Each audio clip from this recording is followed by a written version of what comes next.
10 برس کی سارہ شریف ایک ہنسمکھ پر اعتماد معصوم بچی جو گانے اور ڈانس سے محبت کرتی تھی۔ گزشتہ برس اگست میں سارہ مہینوں تک جاری رہنے والے بہیمانہ تشدد کے بعد انتقال کر گئیں۔ Your daughter has died. I killed my daughter. I killed my daughter. Sara کی موت کے ایک دن بعد اس کے والد نے پولیس کو فون کیا۔ My daughter is dead. Who's killed your daughter? It's me. Sara کے والد سارہ کی لاش کو سرے کے علاقے ووکنگ میں گھر پر اکیلا چھوڑ کر خاندان کے ساتھ پاکستان فرار ہو گئے۔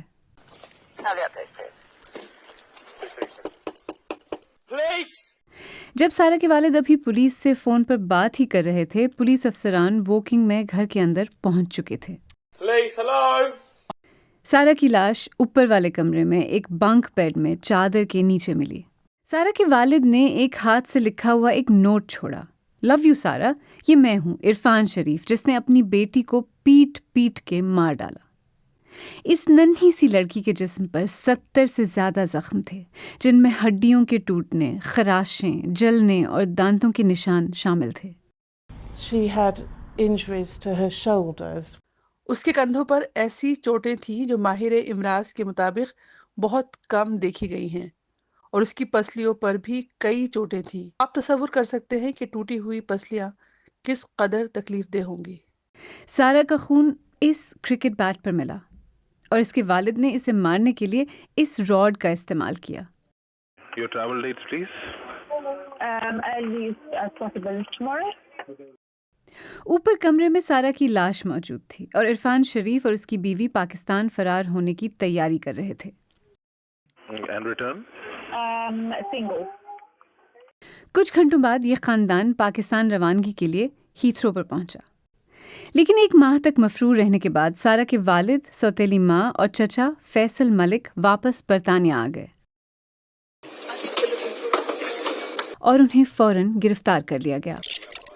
The body of Sarah Sharif was discovered. You are therefore arrested for murder of Sarah Sharif. Old Bailey کی عدالت میں 6 دن تک گواہی کے دوران سارہ کے والد رو رو کر ہر بات سے انکار کرتے رہے اور سارا الزام اپنی بیوی پر ڈالتے رہے۔ لیکن 7ویں دن عرفان شریف نے ایک غیر معمولی یو ٹرن لیا۔ کانپتی آواز میں اعتراف جرم کرتے ہوئے اس نے تسلیم کیا کہ اس نے کئی ہفتوں تک اپنی بیٹی کو بار بار تشدد کا نشانہ بنایا تھا۔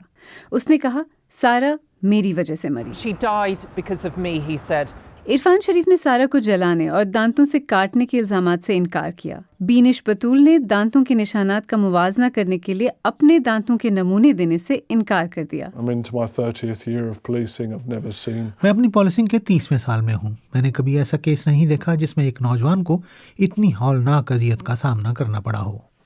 بیلے ڈانسر بننے کا خواب دیکھنے والی اس خوبصورت ننھی سی بچی کی زندگی کا یہ ایک ظالمانہ انجام تھا۔